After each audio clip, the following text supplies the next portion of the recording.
Primera de Corintios, capítulo 9.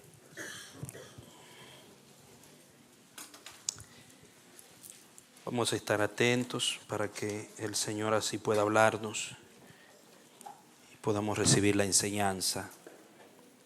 Es una serie que estamos tratando por la dirección del Señor. Hemos visto 8 capítulos y en esos 8 capítulos de la primera carta a la iglesia de Corinto vimos la madurez frente a la presión social. Vimos la madurez en el discernimiento espiritual. Tratamos también la madurez corporativa, que tiene que ver con la iglesia como un cuerpo. También vimos la madurez en la autoestima. Vimos además la madurez en las relaciones. También tratamos la madurez en el manejo de los conflictos. También la madurez en las relaciones conyugales, madurez de la conciencia. Y hoy vamos a hablar acerca de la madurez para cumplir la gran comisión de Cristo. Primera de Corintios capítulo 9. Quiero que se sitúen conmigo en algunos textos específicos. A través de la exposición vamos a ir caminando a través del capítulo, pero voy a tener una lectura para iniciar, una lectura corta, desde el verso 16 hasta el verso 18. Dice la santa palabra de Dios: porque si anuncio el evangelio, no tengo de qué jactarme, porque me es impuesta necesidad, pues ay de mí si no anuncio el evangelio. Por eso, si lo hago de buena gana, tendré recompensa. Pero si lo hago de mala gana, de todos modos, el llevarlo a cabo me ha sido confiado. Tal vez su versión dice, la comisión me ha sido encomendada. ¿Cuál es, pues, mi recompensa? Que predicando el evangelio pueda yo presentarlo gratuitamente para no abusar de mi derecho en el evangelio. La comisión me ha sido encomendada. La madurez para cumplir la gran comisión. Nosotros, amados míos, tenemos un compromiso personal con la misión de la evangelización mundial. Cada uno de nosotros tenemos un compromiso impuesto por el Señor. Pero un compromiso se lleva a cabo, una responsabilidad es cumplida a medida que alcanzamos madurez. Se necesita una conciencia madura de la comisión y de la responsabilidad de la misión evangelizadora para usted poderla cumplir en su vida diaria. Hay algo muy importante aquí en estos textos, cuando dice en el verso 17, el Señor enfocó mi atención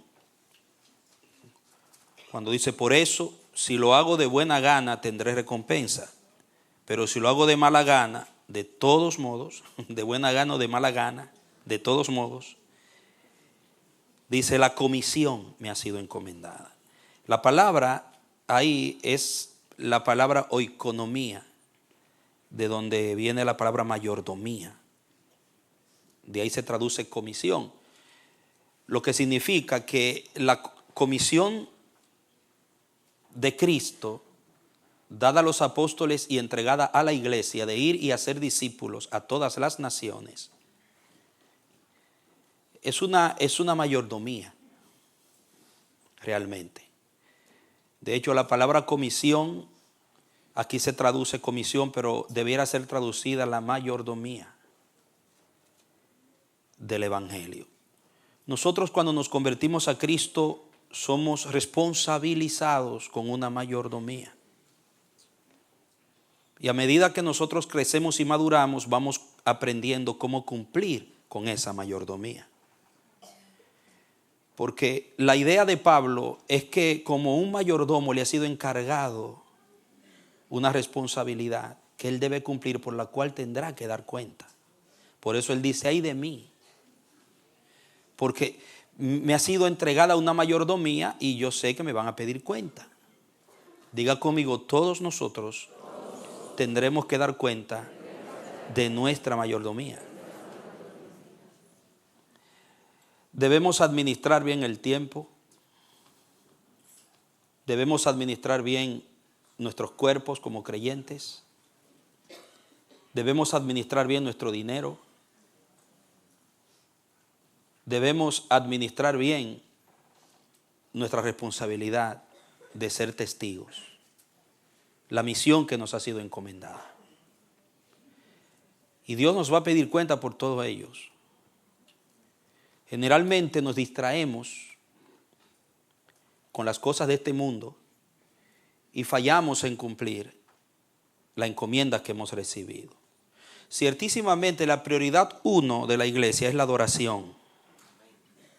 Ser un altar para Dios. Esa es la prioridad 1. Es que la iglesia adore, sea un altar, le dé un culto a Dios agradable a su nombre.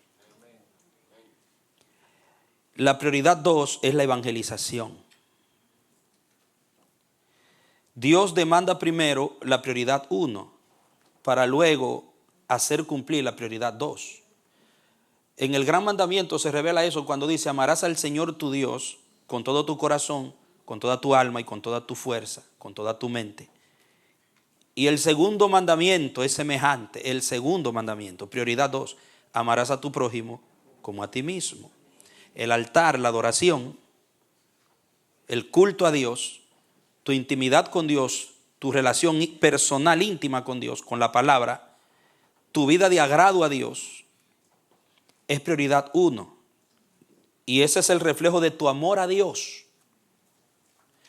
Pero el amor al prójimo está relacionado a tu mayordomía de llevar el evangelio y procurar que tu vecino, tu familia, tus compañeros de trabajo, tus compañeros de la escuela sean salvos por tu testimonio. Generalmente nosotros nos hacemos la idea que alguien debe ser salvo, debe conocer a Cristo por escuchar el testimonio en la radio, por ir a la iglesia. De otra manera, pero Dios quiere que alguien sea salvo por tu testimonio. Debemos ser responsables personalmente por nuestro testimonio. Entonces, madurar en la fe, madurar en el Espíritu nos va a capacitar para nosotros poder cumplir diariamente esa responsabilidad. Por ejemplo, en Mateo capítulo 10, vamos a Mateo capítulo 10, ponga un marcador allí. Vemos de dónde Pablo saca este pensamiento, este sentido de compromiso. Fue de lo que Jesucristo enseñó mientras entrenó y discipuló a sus seguidores. En Mateo capítulo 10, cuando Jesús envía entrenando a sus discípulos, porque ellos continuarían la misión de la evangelización mundial después de él. Y en el verso 5 de Mateo 10 dice, a estos 12 los envió Jesús dándoles instrucciones diciendo, no vayan por los caminos de los gentiles ni entren en las ciudades de los samaritanos, pero vayan más bien a las ovejas perdidas de la casa de Israel. Y cuando vayan, prediquen diciendo, el reino de los cielos se ha acercado. Sanen enfermos, resuciten muertos, limpien leprosos, echen fuera demonios. De gracia han recibido, den de gracia. Note bien, ¿cuántos han recibido la gracia? Y la seguimos recibiendo. Entonces, el que recibe la gracia tiene la responsabilidad de transferir gracia, de dar la gracia. Cumplir la gran comisión es participar en la multiplicación de la gracia, en la transferencia de la gracia. En Cristo, la gracia sobre gracia, la gracia abundante de Dios, de la vida de Dios, descendió. Cristo la imparte a sus discípulos y la imparte a la iglesia para que la iglesia sea una ministradora de gracia. Importante que usted guarde en su mente este pensamiento. El cumplimiento de la mayordomía de la evangelización es una ministración de gracia. No es un negocio.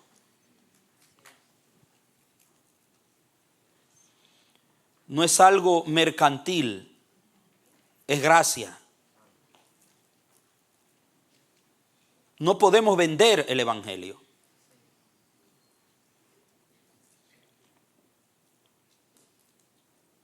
Ni tampoco debemos cumplir la gran comisión impulsados por intereses materialistas, intereses mezquinos.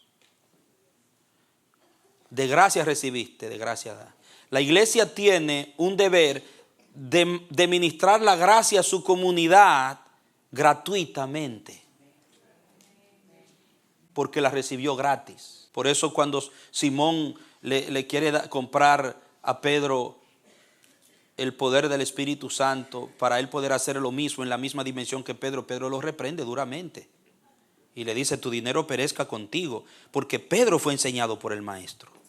Y el maestro le dijo: tú no vas a vender, no se atrevan a vender esto. Esto es gratis. Ahora, ¿por qué gratis? ¿Por qué el Señor no le puso un precio a la salvación? Porque el hombre no tiene solvencia, el hombre no tiene capacidad para comprarle eso a Dios. El ser humano está en una bancarrota espiritual. Es un muerto en delitos y pecados. Entonces, en esta base que Pablo, vamos a ver el planteamiento de Pablo a la iglesia de Corinto, está enmarcada dentro de esta base de enseñanza de Jesús, que Pablo la absorbió como apóstol.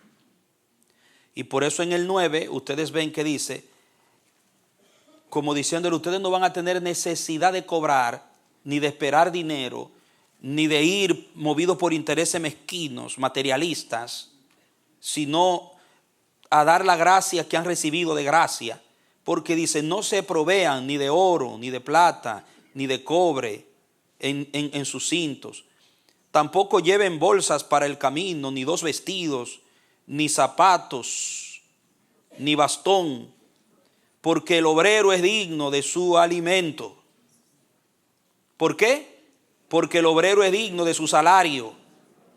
O sea, si ustedes cumplen, obedecen y hacen las cosas como yo se las he enseñado, a ustedes no les va a faltar. Dios les va a suplir sus necesidades.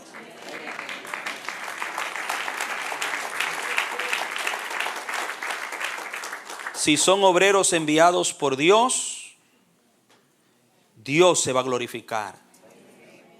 Por eso ustedes ven que la iglesia primitiva dice que los que habían creído estaban juntos y se ocupaban, perseveraban en la doctrina de los apóstoles, en el partimiento del pan, en las oraciones y en la comunión unos con otros. Dice que teniendo comunión cada día en el templo, en las casas, una dinámica del Espíritu, una dinámica de la gracia. Y dice: alabando a Dios y teniendo favor con todo el pueblo. Y dice: y el Señor añadía cada día a la iglesia los que habían de ser salvos. ¿Qué significa? Que el Señor bendecía la obra evangelizadora. El Señor llevaba a cada uno de esos creyentes, a las personas que Él tenía ya preparadas para creer. Como hizo con Felipe, que lo sacó de un avivamiento en Samaria. Le dice: vete al desierto a predicarle a un eunuco etíope, a un etíope que viene a adorar a Jerusalén. Mire cómo el Señor agarraba y le daba dirección a los discípulos de dónde tenían que ir, a quién tenían que hablarle. Y ellos estaban hablando diariamente la palabra, pero el Espíritu estaba capitalizando esa mayordomía, porque estaban llenos del Espíritu. No estaban sobrecogidos por intereses materialistas. No estaban sobrecogidos por ideas extrañas a las enseñanzas de Jesús sobre el compromiso de la mayordomía de la evangelización mundial. Eran maduros. Eran maduros. Amados, Entonces vemos claramente que Pablo, cuando habla, vuelve a Corintios, capítulo 9, habla enmarcado en esta enseñanza de Jesús de que la gran comisión debía ser cumplida sin ningún tipo de interés materialista, ni con avaricia, ni dentro de un ropaje de negocio. Entonces, cuando hablamos de la gran comisión, ¿qué tenía Cristo en su cabeza? ¿Qué tenían los apóstoles en su mente cuando se hablaba de la gran comisión? Cuando vamos, por ejemplo, se lo voy a citar, Mateo 28, 19 al 20, Jesús le dijo, id y haced discípulos a todas las naciones. Ese id originalmente es mientras van o yendo, está en un gerundio en el original griego. Significa que mientras ustedes van por la vida, en su vida diaria, por medio de todo lo que hagan, evangelicen, lleven el mensaje, sean un ejemplo del reino, compartan el reino. O sea, Jesús está presentando la misión de la gran comisión no como un programa agendado por una institución religiosa o por una denominación, sino como una forma de vida diaria. Mientras ustedes van, hagan discípulos. Es una misión que implica tu vida diaria y donde quiera que tú estés. Es lo primero que podemos notar que había en la mente de Jesús cuando habló de la comisión. No está mal que una iglesia organice un programa. No está mal. No está mal que se agende una misión en base a un propósito en un día señalado. Pero cuando Jesucristo comisionó a los discípulos, Jesucristo no pensó en un programa esporádico, ni en una agenda preparada específicamente para un día señalado de la semana o al mes o al año. Jesucristo está hablando del caminar por la vida. Yo me voy a ir, ustedes van a seguir. Mientras ustedes van en esta vida, hagan discípulos en todas las naciones, donde quiera que entren, independientemente de las etnias, de las culturas. En toda cultura es la idea, porque la palabra es en todas las etnias. Hagan discípulos. O sea que estaba hablando de una forma de vida, no de un programa ritual. ¿Por qué? Porque usted puede caer en el error de pensar que la evangelización en la iglesia es para los que están en el grupo de evangelismo. Y si usted no forma parte de ese grupo, no le toca. Usted viene a la iglesia, usted adora, cumple, tiene tiempo con Dios, cumple la prioridad 1, muy bien. Pero en la 2 está un poquito chueco. Porque usted ha concebido la evangelización, el hacer discípulos, como un programa. Que está bien. Que haya un programa dirigido a los perdidos en la iglesia, a ir afuera, a predicar en las calles. Eso está bien. La iglesia primitiva lo hacía. Pero ellos no concebían la comisión como un programa. Por eso en todas las esferas de su vida, todos los cristianos estaban llamados a dar testimonio de Jesús en donde quiera que fueran. Por eso cuidaban su manera de vivir, por eso cuidaban su testimonio, por eso se consagraban a Dios, por eso evidenciaban el cambio del Espíritu Santo en su vida, porque ellos sabían que ellos eran una luz. Amados míos, eran una luz que el Señor había encendido aquí en la tierra, y donde quiera que ellos fueran, tenían que alumbrar. Una forma de vivir, no un programa. Todos nosotros tenemos el deber de ir y hacer discípulos. ¿Qué es hacer discípulos? Enseñarle a otros lo que Dios te enseña. Si nosotros asumiéramos la responsabilidad madura de cada sermón que nos bendice, compartirlo con un familiar, con un vecino, con un compañero de trabajo, con un compañero de la escuela, de la universidad, mira, hermanos míos, el Señor habría ya completado el número y Cristo hubiera venido ya. Porque lo que detiene que los cielos se abran y Cristo descienda es que el número no ha sido completado, dice la palabra. La razón por la que los primeros cristianos hacían evangelismo en toda su forma de vivir y donde quiera, los que trabajaban la tierra, los agricultores, los que hacían negocio, ahí hacían evangelismo, predicaban a Jesús, el reino estaba en su vida y en su boca, donde quiera que estaban.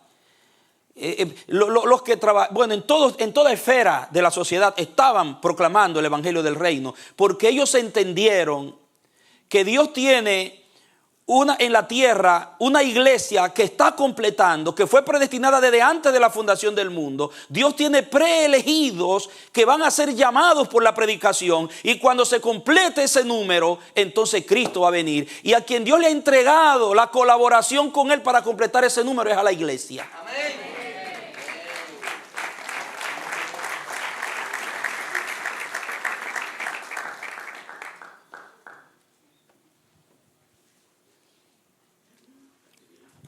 Entonces, lo que había en la mente de Jesús no era un programa agendado, organizado, estructurado institucionalmente, esporádico. Era una forma de vivir. Yendo mientras van. Hagan discípulos en todas las etnias, en todas las culturas. Hay otro texto en Hechos 9, verso 2, rapidito, pongo un marcador. Esto es lo primero que quiero que entendamos. ¿Qué había en la mente de los apóstoles, en la mente de Jesús, cuando hablaron de la mayordomía de la comisión? En Hechos 9, verso 1 dice: entonces Saulo, respirando aún amenazas y homicidio contra los discípulos del Señor, se presentó al sumo sacerdote y le pidió cartas para las sinagogas en Damasco, con el fin de llevar preso a Jerusalén a cualquiera que hallara ¿de qué? De este camino. ¿Cómo se le llamaba a los cristianos, a la vida?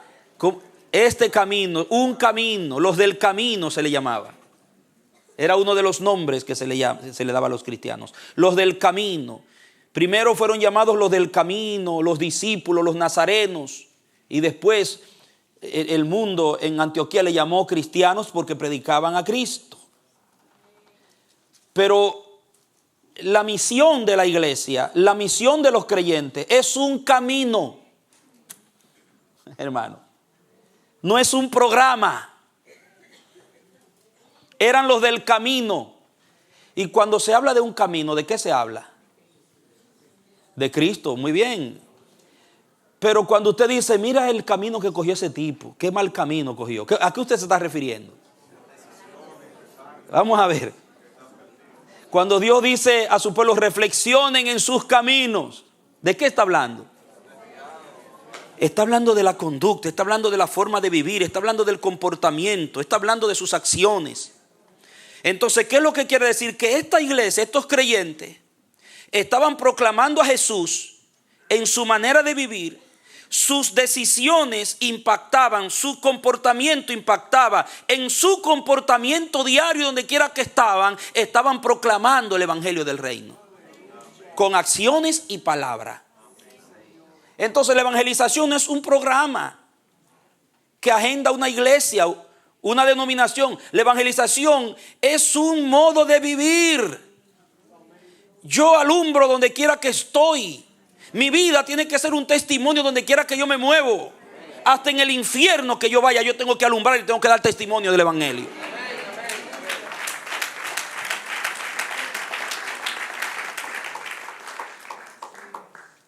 Pero se necesita madurez. No solamente se le llamaba el camino, sino vaya a 2 de Corintios capítulo 2, versos 14 al 15. Rapidito, vaya conmigo. No se me distraigan. Porque de aquí vamos a salir todo el mundo predicando en esta noche. Viviendo el reino y predicando el reino. Y mire cuando cayó esta enseñanza, cuando ya el pastor va a arrancar con la operación Cornelio. Cornelio vivía, hermano, la vida de Dios en donde estaba. Y por eso sus íntimos amigos y su familia, cuando él le dijo, vengan a casa que le tengo una sorpresita, no se resistieron. Era un hombre que tenía un testimonio, Cornelio.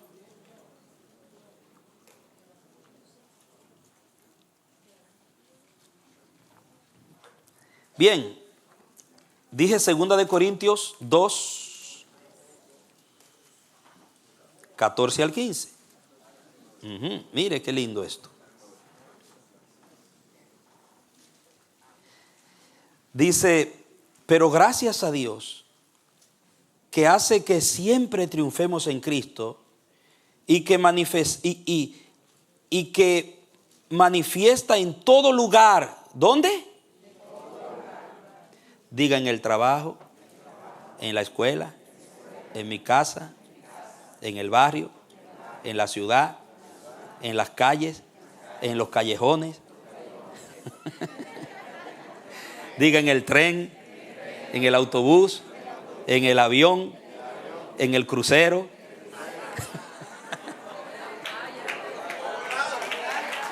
En la playa. Hermano. Mire, siga leyendo conmigo. Que manifiesta en todo lugar que el olor de su conocimiento por medio de nosotros. Porque para Dios somos, ¿qué? Grato olor de Cristo. Usted es un grato olor de Cristo. O sea que usted es un perfume que huele a Cristo, y donde quiera que usted esté, el que percibe ese olor, algo tiene que manifestársele del reino de Dios.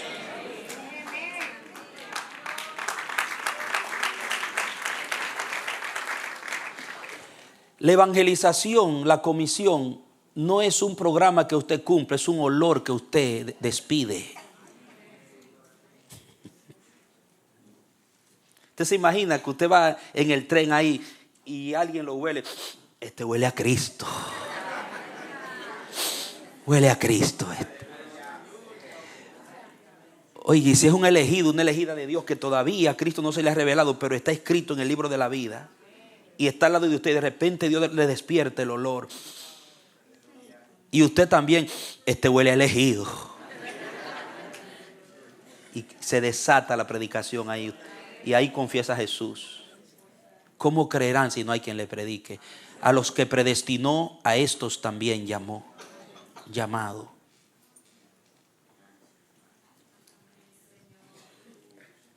Somos grato olor de Cristo en los que se salvan y en los que se pierden. A los unos olor de muerte para muerte, mientras que a los otros olor de vida para vida. Y para estas cosas, ¿quién es suficiente? ¿Qué significa esto? Amado, que lo que tenemos que hacer simplemente es obedecer y predicar.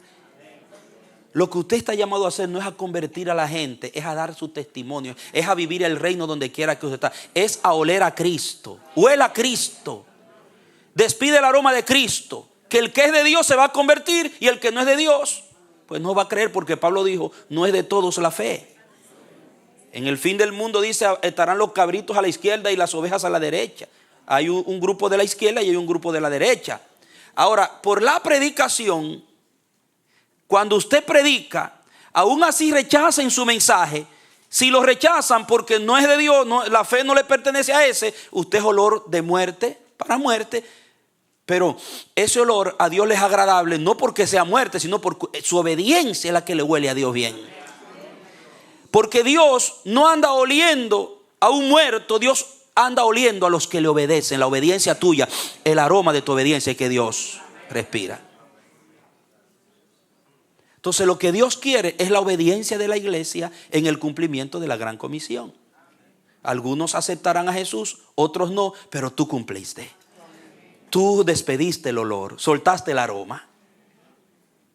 Dios lo que quiere es que obedezcamos. Eso es lo que dice Pablo. Tenemos que predicar a todo el mundo y en todo lugar. Y Dios decide quién entra. Entonces mi papel es cumplir la mayordomía que se me ha encomendado, donde quiera que estoy. Tú no debes desanimarte porque has predicado a alguien y no acepta a Jesús. Tú no debes desanimarte porque estás viviendo a Dios, estás dando el testimonio y todavía alguien por tu testimonio no se ha convertido. No te desanimes, que llegará el momento que comenzarán a venir los que son de Dios.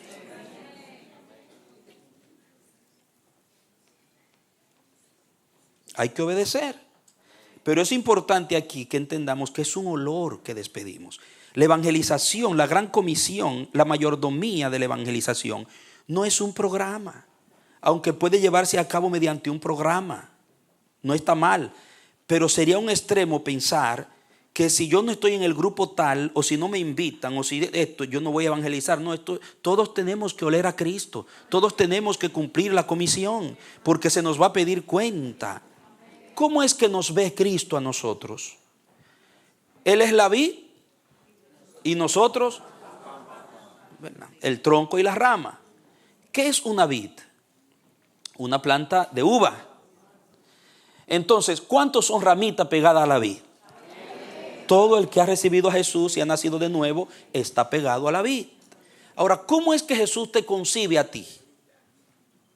Él te concibe como una ramita seca, mareada, sin fruto, ahí tirada. ¿Cómo te ve Jesús? Dice, no me elegisteis vosotros a mí, sino que yo os elegí a vosotros y os he puesto, ¿para qué? Para que vayáis y llevéis mucho fruto y vuestro fruto permanezca. ¿Cómo te ve Él? Como una rama cargada de fruto. Así tienes que verte tú. El diablo te va a hacer creer lo contrario, que tú eres una ramita mareada, siempre con problemas, siempre distraída, siempre para que tú no des fruto. Tienes que verte como Cristo te ve como una rama cargada de fruto y abundante fruto.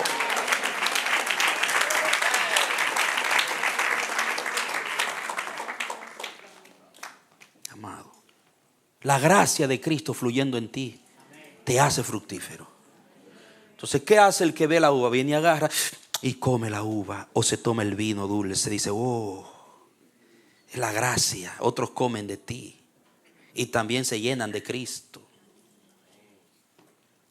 Pero tienes que madurar, porque una rama que ha madurado es la que da fruto. Amén, familia. Vamos a Mateo 13, 44 al 46. ¿Qué había en la mente de Jesús y de los apóstoles cuando se habló de la responsabilidad de la mayordomía de la gran comisión? Mateo 13, hay un pasaje hermoso, muy ilustrativo que Jesús dijo aquí en esta parábola. Versos 44 al 46. Dice la palabra de Dios en Mateo 13, 44 al 46, dice: el reino de los cielos es semejante a un tesoro escondido en el campo, que un hombre descubrió y luego escondió. Lo descubre y vuelve y lo esconde. Y dice la palabra: y con regocijo va, vende todo lo que tiene y compra ¿qué? Ahora, ¿por qué compra el campo? ¿Qué lo motivó a comprar el campo? Por el tesoro. Entonces, el campo es el mundo. El tesoro son los elegidos de Dios que están en el mundo. Entonces, esos escogidos de Dios mueven. ¿Quién es el que compra el campo? Jesús, con su sangre. Preciosa, mucho más preciosa que oro y plata. Dice que Él derramó su sangre como propiciación por todo el mundo. ¿Para qué? Para que la iglesia que estaba escondida, ese tesoro que somos nosotros, los creyentes, y los que no han creído que son de Dios y van a venir, fuesen redimidas. El texto siguiente, siga leyendo, dice: además, el reino de los cielos es semejante a un comerciante que buscaba perlas finas, y habiendo encontrado una perla de gran valor. ¿Quién es esa perla? Nosotros, la iglesia, los creyentes, los elegidos de Dios. Fue y vendió todo lo que tenía y la compró. La palabra comprar habla de redención. Redención. Entonces, ¿qué significaba para Jesús la evangelización mundial? ¿Cómo él iba a adquirir ese tesoro? Él murió, derramó su sangre, ya hizo el pago, pero ahora hay que recoger esa perla, hay que recoger ese tesoro. Y él te hace a ti, a mí, colaboradores con él para buscar ese tesoro, recoger y juntar ese tesoro que está en la tierra, que le costó a él su sangre. Entonces se trata, oiga bien esto, no de un programa proselitista, sino de una operación redentora espiritual bajo una guía divina. No es hacer proselitismo, no es ganar un miembro más para llenar las nóminas y las sillas de la iglesia. Es traer al Padre, guiados por el Espíritu, aquellos que son elegidos y que, por quienes Cristo pagó un precio. Ya Él los compró. Lo que nosotros tenemos que hacer es obedecer, cumplir, ser mayordomos maduros y testificar de Jesús, compartir la vida del reino, compartir el reino donde quiera que vayamos, vivir el reino de los cielos en la tierra, ser un testimonio para motivar la salvación en aquellos que van a creer y vendrán.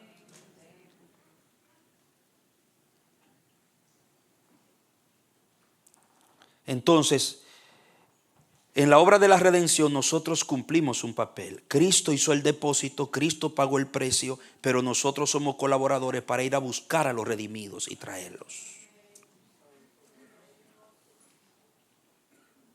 Y es un tan grande privilegio que Dios nos ha dado de ser copartícipes del Evangelio, porque no lo merecemos.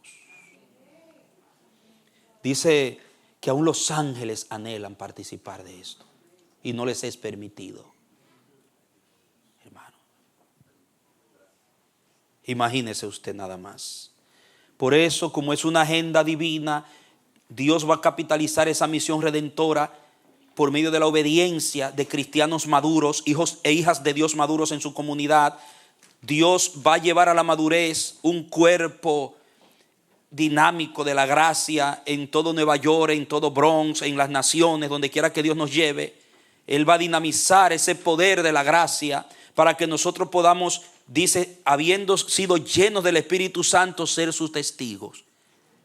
Ir a nuestra Jerusalén, a nuestra Judea, a nuestra Samaria y hasta lo último de la tierra. Y ese es el encargo, la prioridad 2 de la iglesia. Entonces, nosotros no podemos darnos el lujo de distraernos con las noticias del mundo, estar distraídos con lo que hace el presidente, lo que hace el otro, o los que se están suicidando, o distraernos con el mundial, con lo otro, con el béisbol, con la cosa. Usted tiene que disfrutar, oiga, de lo que Dios le ha concedido, pero sin distraerse de la misión que tiene que cumplir. Repítalo conmigo, diga, disfrutar lo que Dios me ha concedido, pero sin distraerme de cumplir la misión que Él me ha entregado. Eso es madurez.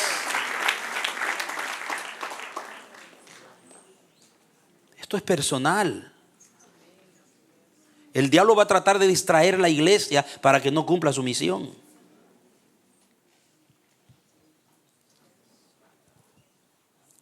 Pablo pasó por situaciones y él es un ejemplo de cómo debe ser el cristiano maduro que ha entendido la gran comisión, la mayordomía de la predicación y de llevar el evangelio a los perdidos. El cristiano maduro entiende que esta responsabilidad hay que asumirla con madurez por 3 razones básicas. La primera, mire el 9, vamos a Corintios otra vez. Entonces vimos lo que había en la mente de Jesús y de los apóstoles. Primera de Corintios 9, cuando hablaban de la comisión, no es un programa, es una forma de vida que lo abarca todo en nuestro existir. Es un camino, es un yendo mientras van, amados míos. Es un aroma que despedimos en toda nuestra forma de vivir, en lo que somos y lo que hacemos.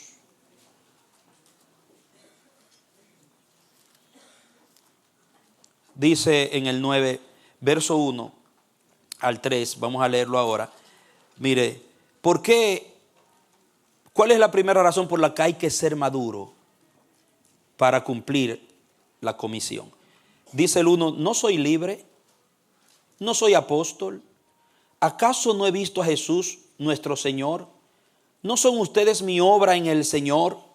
Si para otros yo no soy apóstol, ciertamente para ustedes lo soy, porque ustedes son el sello de mi apostolado en el Señor. Esta es mi defensa contra aquellos que me cuestionan. ¿Cómo dice tu versión ahí? Que me acusan. En el original es una palabra que significa calumniar, acusar, evaluar a Pablo para buscarle faltas. Es como tratar de descalificarlo. Por ejemplo, lo que pasó fue que fueron algunos judaizantes, algunos piensan, se metieron falsos maestros en la iglesia de Corinto y dañaron la imagen de Pablo y le dijeron, ese no es ningún apóstol, ese no ha visto a Jesús. Ese es lo que es un aprovechado. Se cree que sabe. Y comenzaron a calumniar a Pablo y a evaluar su ministerio con los corintios. Y eso indispuso a la iglesia de Corinto. Que Pablo tuvo que escribirle 3 cartas, de las cuales una se perdió, muy fuerte. Porque él le dice, ustedes son el sello de mi apostolado, porque fue a mí que Dios usó para fundarlos a ustedes, para fundar esa iglesia, por el Espíritu. Y están creyéndole a los que me están calumniando, a los que me están denigrando. Y dice él, esta es mi defensa, ustedes son la evidencia y el motivo de mi defensa. Aunque ellos digan que yo no soy apóstol, aunque ellos me traten de cuestionar mi autoridad como apóstol y mi veracidad como testigo, dañar mi testimonio, ustedes son el fruto de mi apostolado. Y esta es mi defensa contra los que me denigran, me acusan, me evalúan. Entonces, amado, para Pablo seguir predicando, seguir amando a los corintios y seguir cumpliendo la misión, él tenía que ser un apóstol maduro.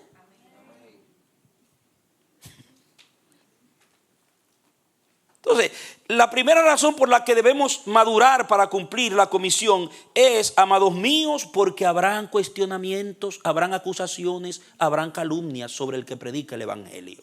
Y si usted no es maduro, usted en el camino se va a dejar llevar por esas cosas, se va a poner a hacerle caso a los que hablan de usted, a los que lo cuestionan, a los que lo calumnian, y se va a desanimar y va a menguar su responsabilidad y va a caer en el incumplimiento por lo que dicen los demás de usted. No, esto no se trata de usted, se trata de un encargo que Dios le dio como mayordomo. Y Pablo lo entendió. No se trata de mí. Es una misión que me fue encomendada, amados míos. ¿Acaso no hablaron mal de Jesús? ¿Quién es este, el hijo del carpintero? ¿De dónde salió este? Decían. ¿No es este el hijo de José el carpintero? Eso era despectivo.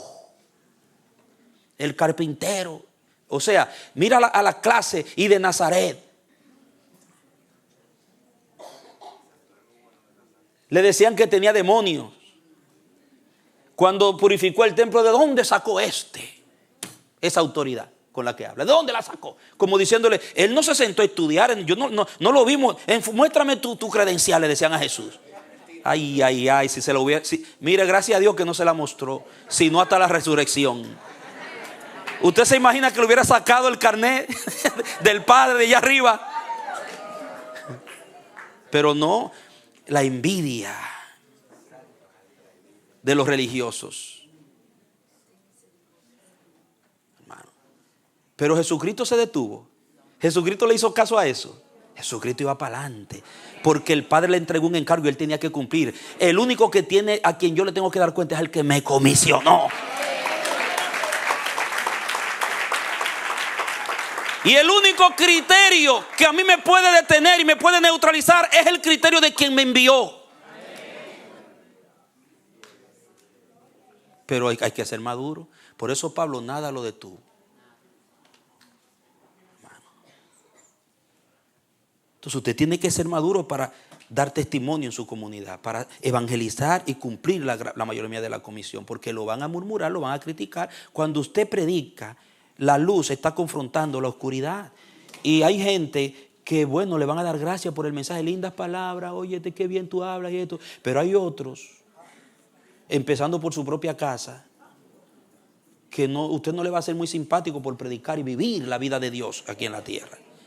Entonces usted se va a poner a estar pensando en usted, ay, que me hirieron, ay, que mira ahora, que ahora no me habla mi familia, ay, que ahora fulanito, ay, que mira lo que dicen ahora, y por Facebook me están atacando, y por esto. Entonces, ¿usted qué va a pasar? El diablo va a usar eso y lo va a neutralizar. No, usted le sirve a Dios. Dios lo llamó, amados míos.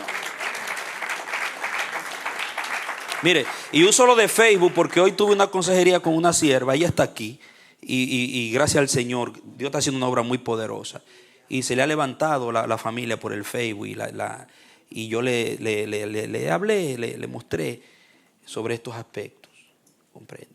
Porque usted, amado mío, no está llamado a hacer la obra de Dios para hacer una monedita agradable, una monedita de oro para la gente. No, es para cumplir con lo que Dios le ha entregado. Usted está aquí para cumplir una misión.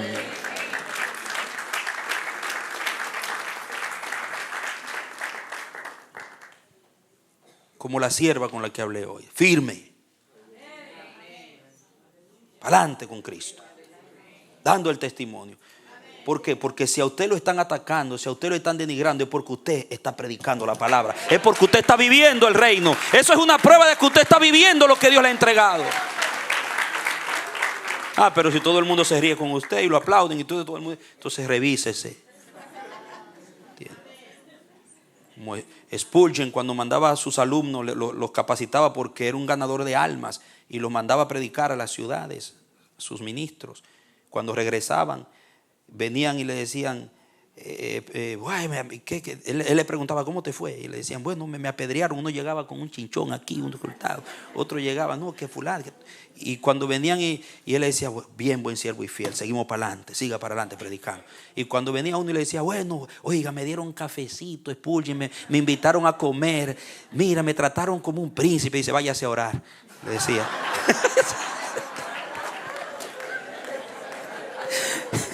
Váyase a orar 3 horas ahí. Usted no predicó el evangelio. Usted no predicó el evangelio.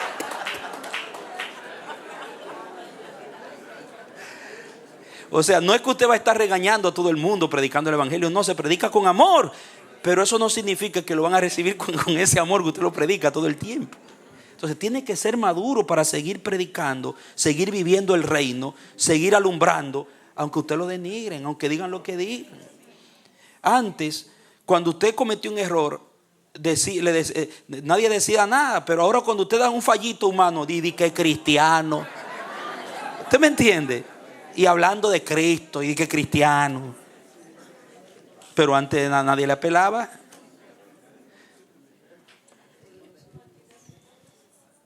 Muy bien. Oiga esto, el maduro atacan a su persona, pero él no toma nada personal. El maduro.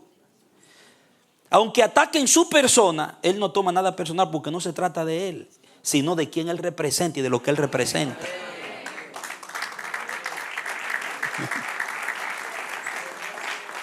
Usted tiene que llegar a un punto como un comisionado de Cristo en esta tierra, un mayordomo del evangelio, de no tomarse nada personal.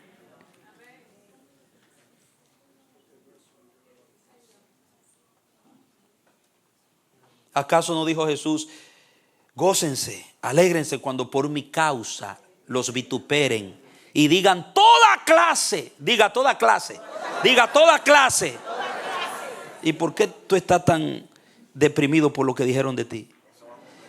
¿Por qué te sientes tan mal porque están diciendo algo? No, toda clase de mal contra vosotros mintiendo. ¿Por qué? Porque vuestro galardón es grande en los cielos. Así persiguieron a los profetas que proclamaron la palabra de Dios. Toda clase de bienaventurados son.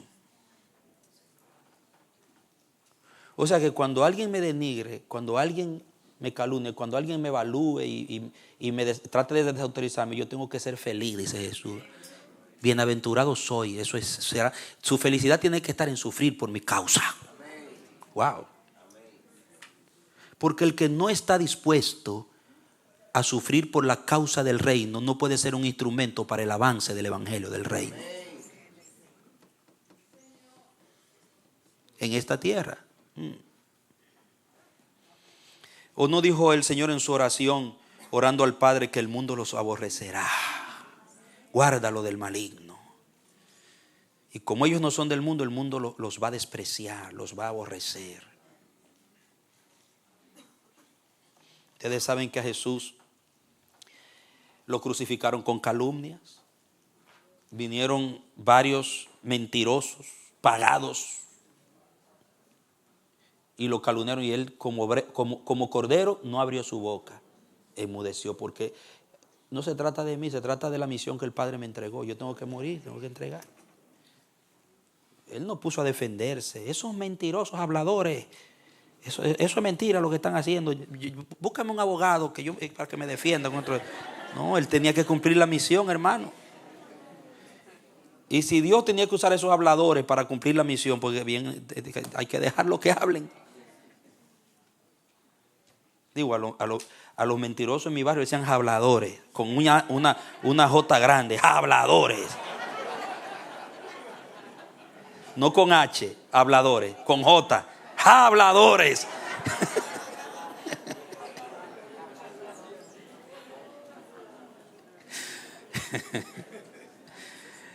Y Jesús callado como un corderito, porque él sabía que no se trataba de él. Amado. Entonces lo primero es el maduro. No, de nada hace caso, no toma nada personal, sigue predicando, sigue cumpliendo la comisión, como Pablo, que dice: esta es mi defensa contra los que me cuestionan. Ahora, la segunda razón por la que se necesita madurez para cumplir la gran comisión en esta tierra es porque habrá sacrificio. Nadie puede echar para adelante el reino de Dios en esta tierra, ser útil a la evangelización y ser una rama fructífera sin sacrificio. Mira del 4 al 12, ahí mismo, en el 9. Mira el 4, dice: ¿acaso no tenemos derecho? Subraya la palabra derecho. ¿Acaso no tenemos derecho a comer y beber? ¿No tenemos derecho a llevar una esposa creyente con nosotros, tal como los demás apóstoles y los hermanos del Señor y Pedro? ¿O solo Bernabé y yo no tenemos derecho otra vez a dejar de trabajar? ¿Quién presta jamás servicio de soldado a sus propias expensas? ¿Quién planta una viña y no come de su fruto? ¿Quién apacienta el rebaño y no toma la leche del rebaño? ¿Será que digo estas cosas solo como hombre? ¿No lo dice también la ley? Porque en la ley de Moisés está escrito: no pondrás bozal al buey que trilla. ¿Tiene Dios cuidado de los bueyes? ¿O lo dice enteramente por nosotros? Pues para nosotros está escrito: porque el que ara ha de arar con esperanza, y el que trilla con esperanza de participar del fruto.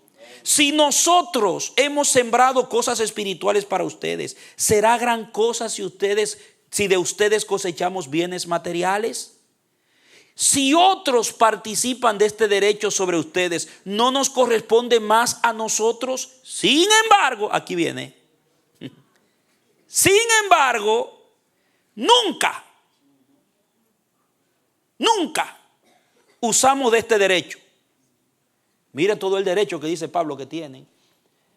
Y la palabra derecho, exousia, que se traduce autoridad, significa permiso. Dios nos ha dado el permiso para tener nuestras esposas. Dios no nos prohíbe a nosotros tomar las ofrendas y los diezmos de ustedes para sostenernos y trabajar a tiempo completo, porque el buey que trillaba, dice, no se le pone bozal. Dios no nos impide a nosotros, no pecamos y fallamos, no dejamos de ser apóstoles porque nosotros podamos tomar lo material si hemos sembrado lo espiritual. Tenemos el derecho. Pero Pablo dice: pero nunca usamos de este derecho. Más bien, lo soportamos todo. ¿Para qué? ¿Por qué causa? Mírelo ahí, léalo. ¿Por qué es que Pablo dice que se cohíbe de usar su derecho? Para no poner ningún obstáculo ¿a qué? A la gran comisión, al evangelio. Porque Pablo dice, hay lugares y hay iglesias y hay gente en los que yo no puedo hacer uso de, tengo que sacrificarme y trabajar, hacer tienda y mantenerme yo con las manos que Dios me dio para que nadie tropiece.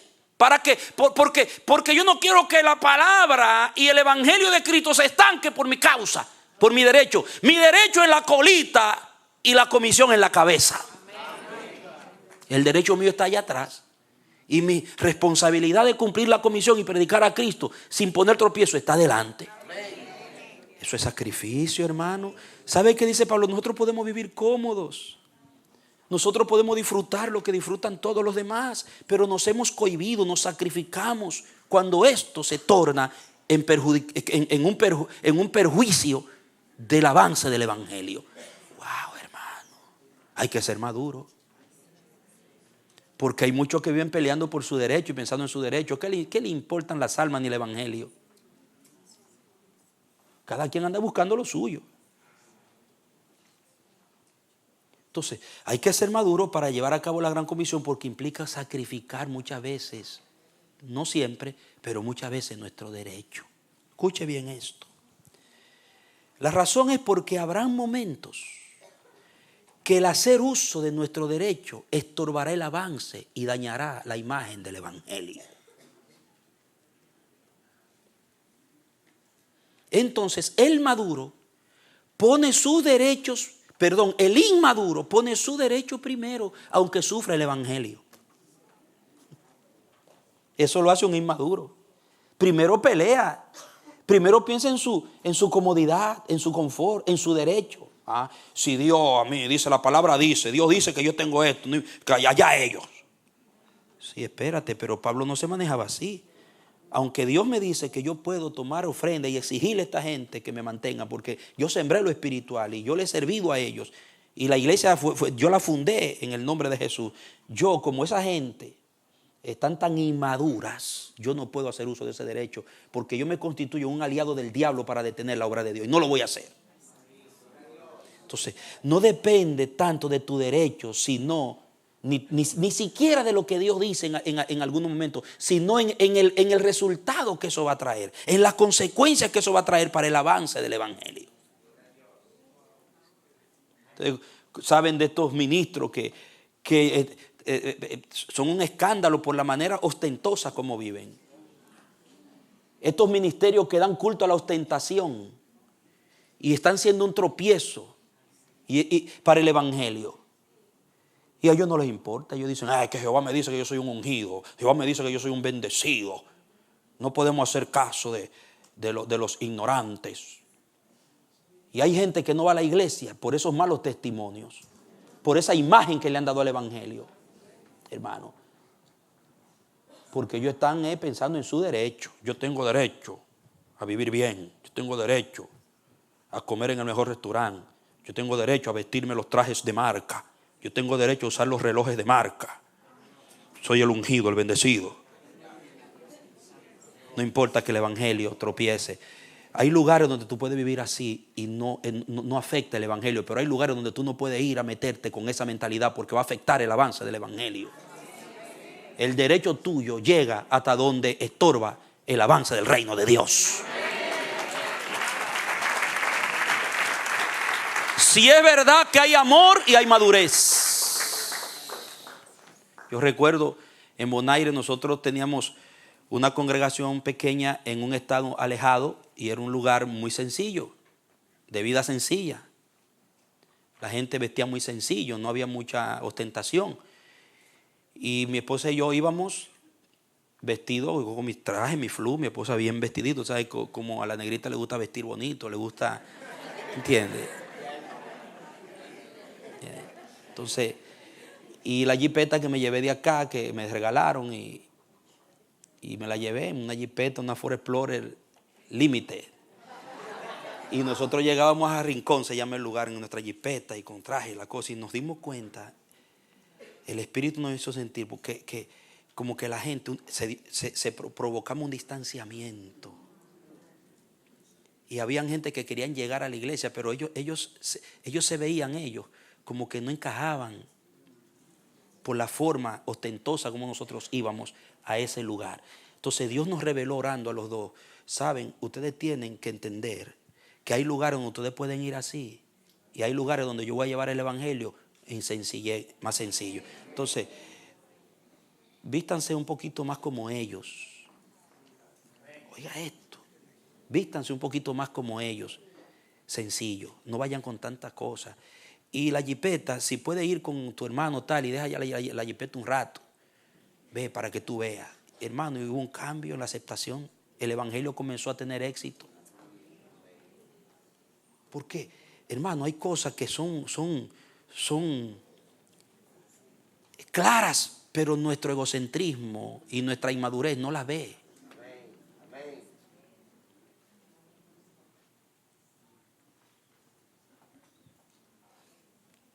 ¿Se puede entender esto?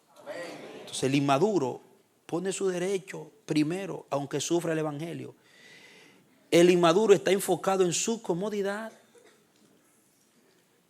en vez del progreso del evangelio y la salvación de las almas.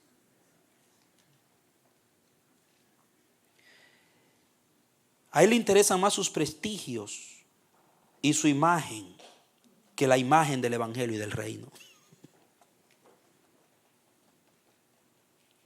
Como Pablo dice, lea conmigo, pongo un marcador. Filipenses 3, 17 al 19. Pablo lo dijo en Filipenses, clarito.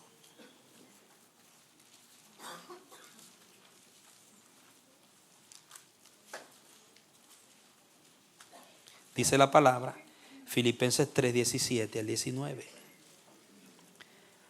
Dice, hermanos, sean imitadores de mí y presten atención a lo que así se conducen, según el ejemplo que tienen en nosotros. Porque muchos, mire por qué Pablo le dice, imítenme a mí. Miren cómo yo proyecto el reino, miren cómo yo vivo, miren cómo yo me he conducido como comisionado y mayordomo del Señor.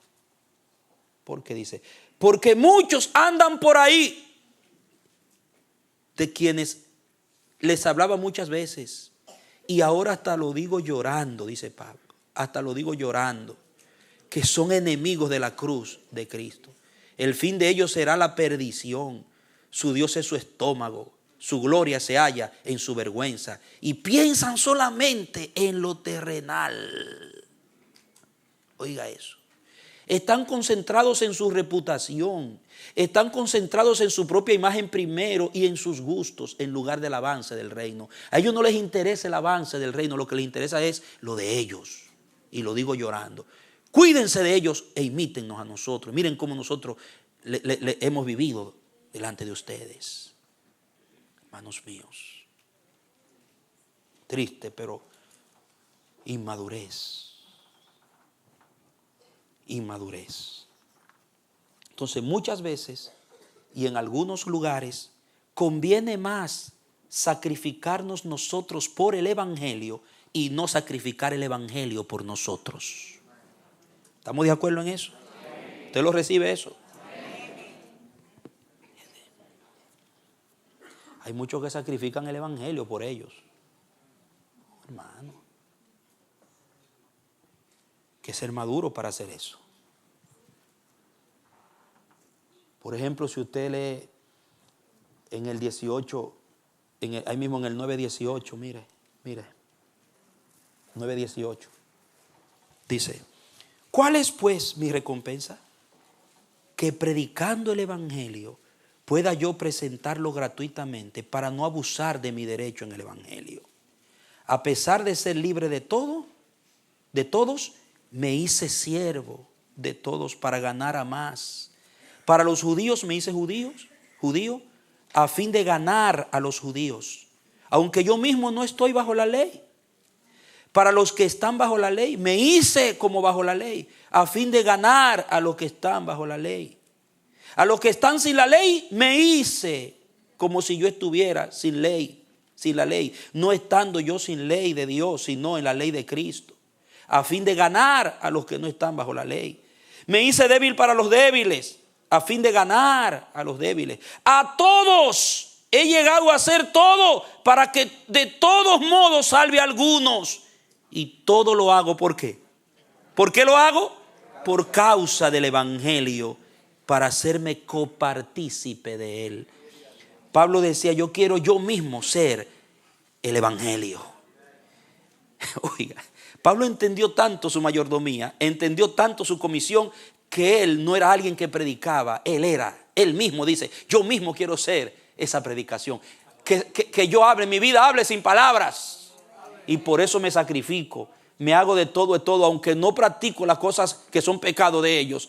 Pero me adapto a su cultura. Si tengo que comer lo que ellos comen, si tengo que vestirme como ellos se visten, si tengo que arrastrarme en el piso, lo hago. Yo conocí en mi juventud a un misionero que iba a nuestra congregación en República Dominicana. Era un misionero norteamericano que estaba entre los indios misquitos en Ecuador. Creo que era en Sudamérica, por ahí. Los indios misquitos le llaman. Que comen cabeza de mono. Los sesos del mono se la comen. Y él testificaba cómo era su vida ahí en medio de los misquitos. Él se hizo como, dice, yo me he hecho, hay una iglesia de Dios allí, pero yo tuve que hacerme como un misquito. Yo tuve que aprender a comer seso de mono. Yo comía McDonald's y cosas allá en mi país, pero aquí mi McDonald's es de seso de mono. Y él se vestía como ellos. Y él hablaba que mientras él estaba rechazándole la comida de ellos, mientras él estaba resistiendo la cultura de ellos, no se lo podía ganar, no querían oírlo. Pero cuando él se adaptó a su cultura, sin practicar lo que ellos practicaban que era pecado, comenzaron a aceptar el evangelio y se levantó una iglesia gloriosa para el Señor. Entre esos, ¿cómo se le llaman? Aborígenes, no sé, indígenas. ¿Entienden, hermano? Porque, ¿qué tuvo que hacer? Se llama Roberto, ya falleció, Roberto Arthur, lo recuerdo. Él tuvo que sacrificar su comodidad, tuvo que sacrificar su dieta, tuvo que sacrificar su glamour. Su forma de vivir cambió radicalmente en medio de los misquitos, porque el evangelio y la comisión estaba primero. Era maduro, hermano, era maduro. Entonces lo nuestro no debe ser, o sea, Cristo no debe ser sacrificado por lo nuestro, amado mío, sino lo nuestro por lo de Cristo, para el maduro. Vamos a ir terminando, 1 Corintios 10, 23. Mire qué lindo, ahí mismo, el 10, 23 dice, todo me es lícito, pero no todo conviene. 10:23. Note bien que se trata de cuándo conviene y cuándo no conviene. Todo me es lícito, pero no todo conviene. Todo me es lícito, pero no todo edifica. Nadie busque su propio bien, sino el bien del otro. Coman de todo lo que se vende en la carnicería sin preguntar nada por motivo de conciencia. Porque del Señor es la tierra y su plenitud. Si alguno, ¿quién? Mira aquí. No creyente, esto es un alma que tiene que ser ganada. Este no es cristiano. Si alguno no creyente los invita y quieren ir, coman de todo lo que les pongan delante sin preguntar nada por motivo de conciencia. Pero si alguien les dice, esto ha sido sacrificado en un templo, no lo coman por causa de aquel que lo declaró y por motivo de conciencia. Pero no me refiero a la conciencia tuya, sino a la del otro, o sea, la del no creyente. Pues, ¿por qué ha de ser juzgada mi libertad por la conciencia de otro? Si yo participo con acción de gracia, ¿por qué he de ser calumniado por causa de aquello por lo cual doy gracia? Por tanto, ya sea que coman o beban, o que hagan otra cosa, háganlo todo para la gloria de Dios. No sean ofensivos, o sea, su Biblia dice, no sean tropiezo ni a judíos, ni a griegos, ni a la iglesia de Dios. Así como yo en todo complazco a todos, no buscando mi propio beneficio, sino el de muchos. ¿Para qué? ¿Para qué? Para que sean salvos. Sean ustedes imitadores de mí, así como yo de Cristo. Maduren. Cuando se trata de un impío que es un candidato a salvación, Ustedes cuídense de cómo se comportan. Cuídense de cómo reaccionan.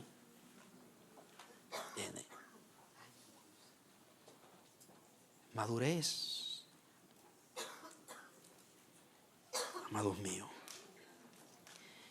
Y por último, se necesita madurez para cumplir la gran comisión, porque habrá que seguir sirviendo de buena gana a pesar de las malas lenguas.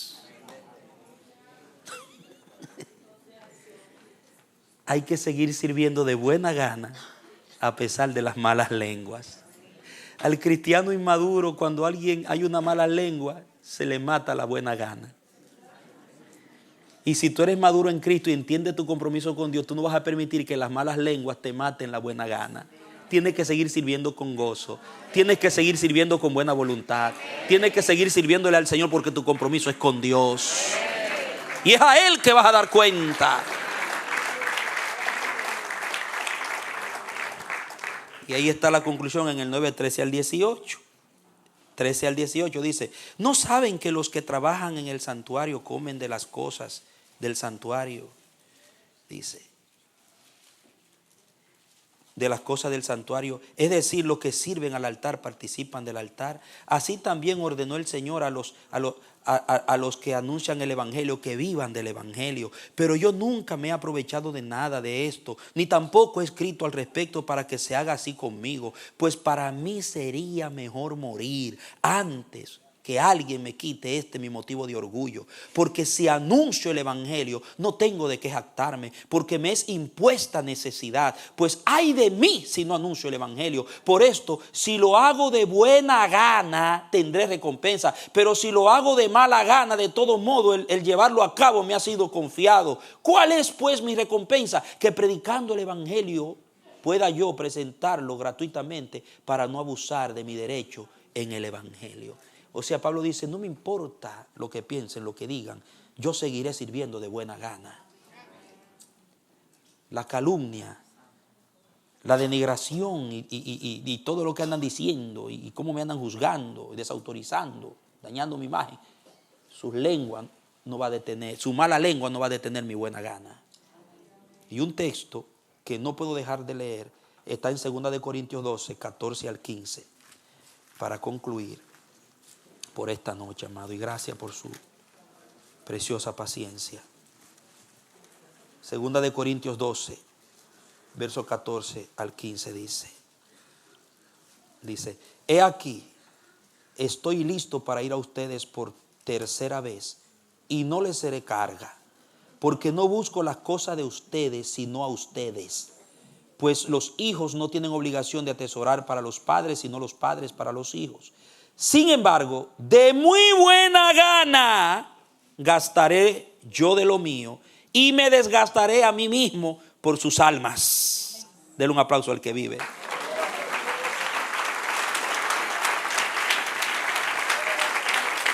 Bendito el Señor. Dile a tu hermano, no te engurruñes por las malas lenguas. ¿Sabe lo que es engurruñarse? ¿Te ha visto el gusarapo? ¿Cómo se?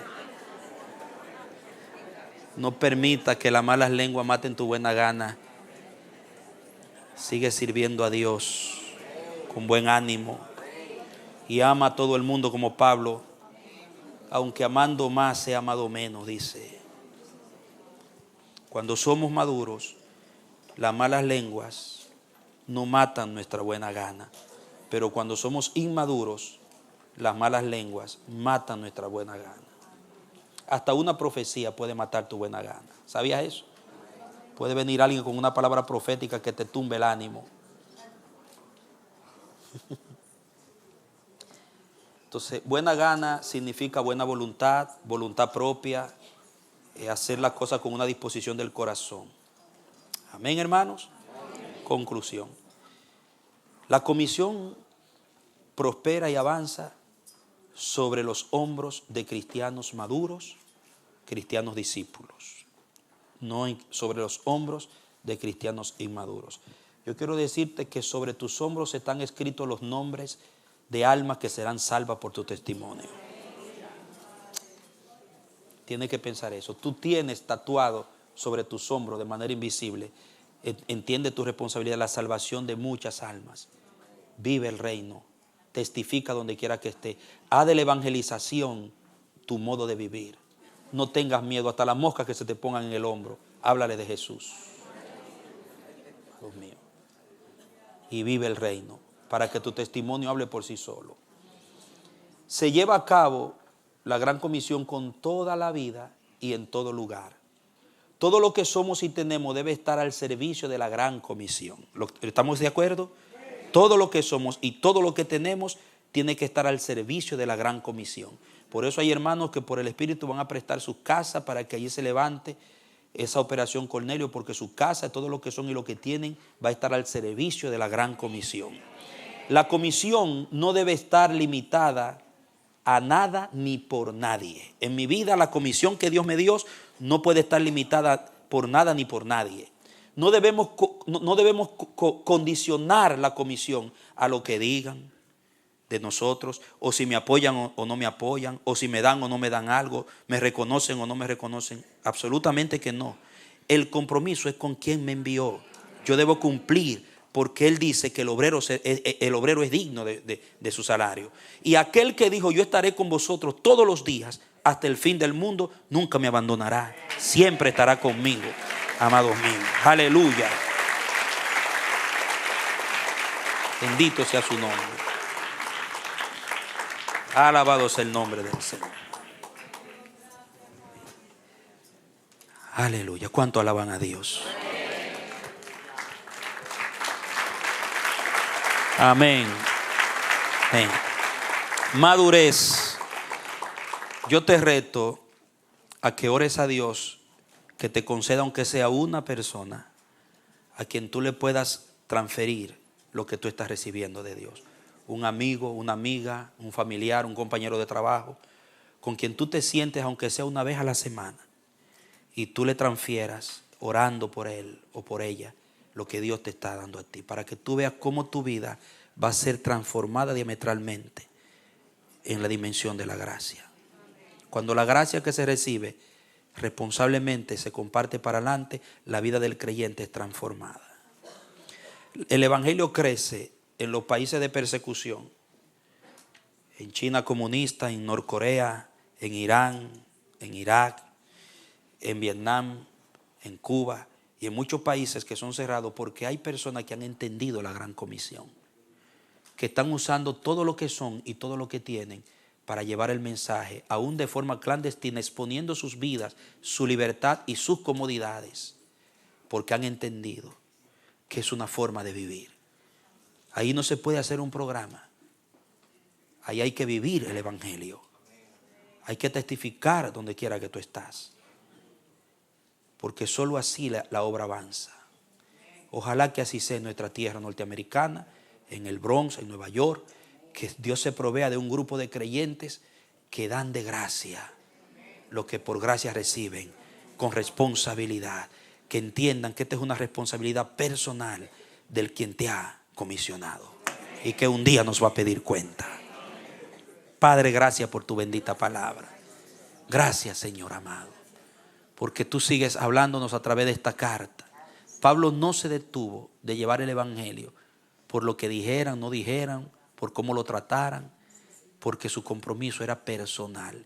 Él entendió la responsabilidad que pesaba sobre sus hombros y la cumplió hasta el último momento, aunque terminó sin cabeza, muriendo como mártir, pero dijo, he peleado la buena batalla, he acabado la carrera, he guardado la fe, por lo cual me está reservada la corona de justicia, la cual está preparada para los que te aman, Señor. Que así sea con nosotros, que entendamos que es una carrera, es una batalla diaria, es un camino, es un perfume que debemos oler, la vida de la gran comisión. Equípanos, ya tú nos enviaste, ayúdanos a hablar sin miedo, llévate todo temor, toda vergüenza, danos una investidura de denuedo del Espíritu para hablar sin miedo la palabra de Dios y vivir el reino, aún en medio de persecuciones y de vejaciones. Te lo pedimos en el nombre de Jesús. Llénanos de tu Espíritu Santo, como los llenaste a ellos, en el nombre de Jesús. Amén. Aleluya.